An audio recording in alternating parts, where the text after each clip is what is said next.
Hello সবাইকে, একটা ছোট্ট রান্নার ভিডিও নিয়ে এসে গেছি।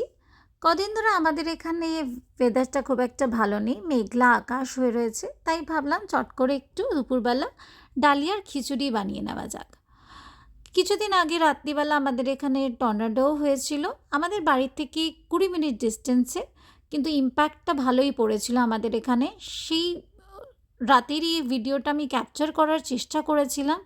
খুবই ভয়ানক এক্সপিরিয়েন্স ছিল, তার সাথে সাইরেনও বাজছিল।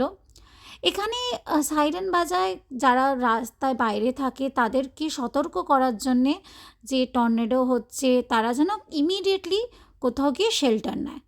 এবার ডালিয়ার খিচুড়িতে ফেরত আসা যাক। ডালিয়া খিচুড়ি বানানোর জন্য আমি ডালিয়া আর মুগ ডালটাকে ভিজিয়ে রেখেছিলাম। তার সাথে সবজি কেটেছিলাম, গাজর, বিনস, ধনেপাতা, কড়াইশুঁটি আর লঙ্কা, পেঁয়াজ, আদা, রসুন তো আছেই। প্রথমে যেটা করব, কড়াইতে অল্প তেল নিয়ে গরম মশলা দেব, যেরকম তেজপাতা, এলাচ, দারচিনি, জিরে এসব দিয়ে একটু নাড়তে থাকবো। তারপরে কেটে রাখা পেঁয়াজ, আদা, রসুন সেগুলোকে দিয়ে ভালো করে নাড়তে থাকতে হবে। একটু ভাজা ভাজা হয়ে গেলে কেটে রাখা সবজিগুলো দিয়ে দেবো, গাজর, বিনস, লঙ্কা। তারপরে সেগুলোকে হালকা করে ভাজতে শুরু করব। সবজিগুলো হালকা ভাজা হয়ে গেলে তার মধ্যে ডালিয়াটা ঢেলে দেবো। ডালিয়া আর মুগ ডালটা যেটা ভেজানো ছিল, তারপরে সেটা দিয়ে ভালো করে নাড়তে শুরু করব।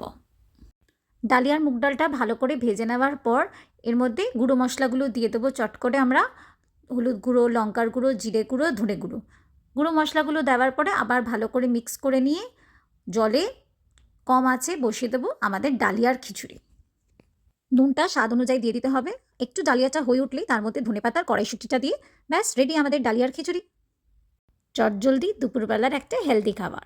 আবার দেখা হবে নেক্সট ভিডিওতে।